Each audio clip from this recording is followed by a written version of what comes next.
Hi guys, and welcome back to my channel. Welcome to this week's Mental Monday.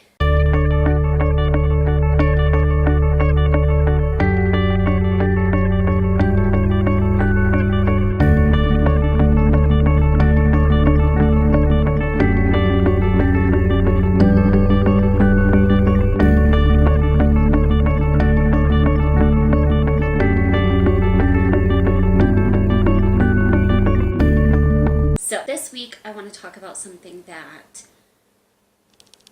I feel like I've only talked about in the sense of my experiences or kind of sharing what I'm trying. And I feel like I want to talk about it more in depthly. So that is learning yourself. And I mean that in like a multitude of departments of who you are. Your mental health, your physical health, how you respond to things, how you process things, learning how you work, basically. All of us are very unique. All of us have our own way of doing things, of dealing with things, of navigating things and processing things. And knowing that about yourself is a game changer. I feel like there's a lot of different ways you could go about trying to learn more about yourself, trying to explore different sides of yourself, and just get to know yourself better, I feel like. For me, that has meant a lot of giving myself freedom to do what feels right. Whether that's processing something on a video that might seem silly, but to me, it's an important thing to process. Whether that's learning other avenues of doing things that maybe work a little better for me, even if that's not the mainstream way of doing it or the most common way. It has looked like trying a lot of things.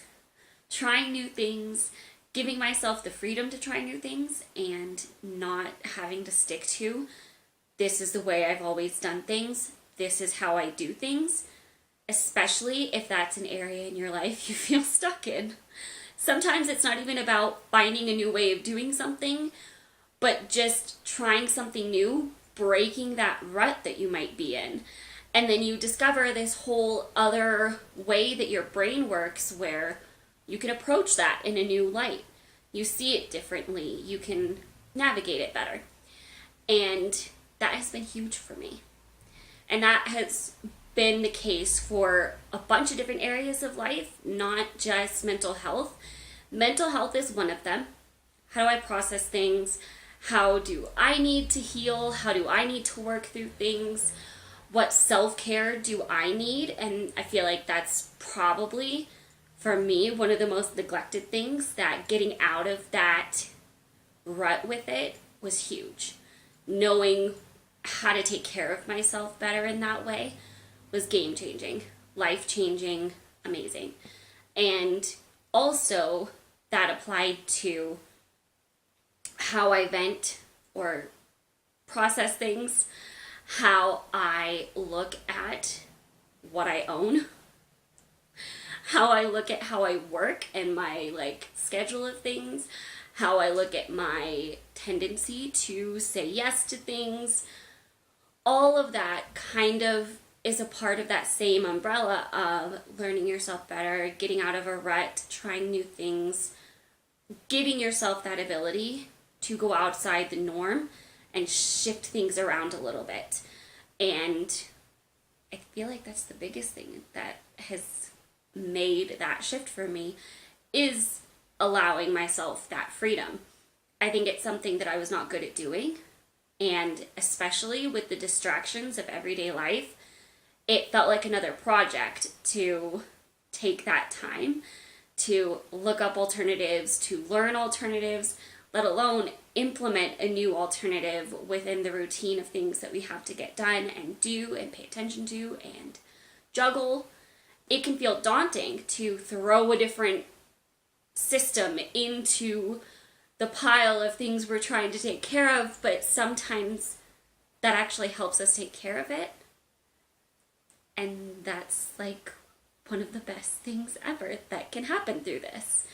So I have tried a bunch of new things in a lot of different areas.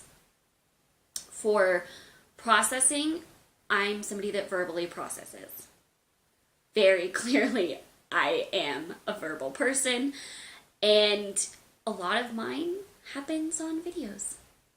It just does. A lot of mine can be through making a list of what's in my brain, of what I need to do and think about. And I feel like that's the first step, is learning how you process and finding the way that you process that helps you.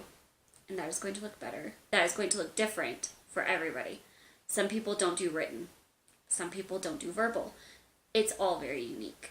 And then looking at how you get tasks done, how you best work, whether you work better in 5-minute pockets of time, or whether you're the power hour, designate an hour to get as much done as possible as you can.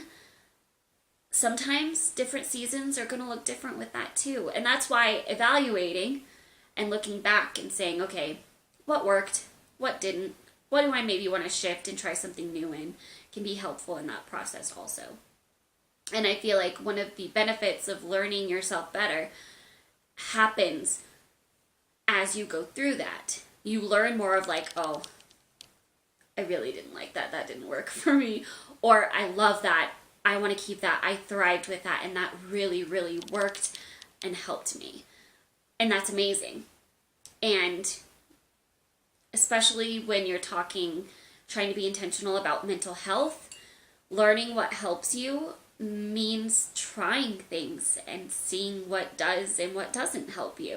What you feel works best for you. And that can be journaling, that can be verbally processing, that can be if you want to go to therapy, that can be taking classes, that can be a multitude of things. And knowing that about yourself is important.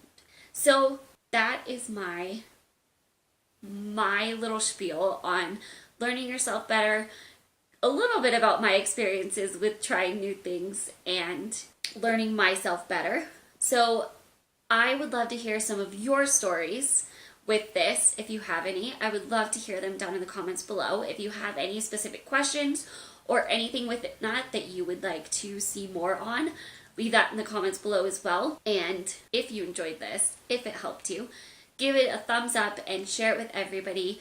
Make sure you are subscribed and have notifications on, and I will see you guys tomorrow. Bye!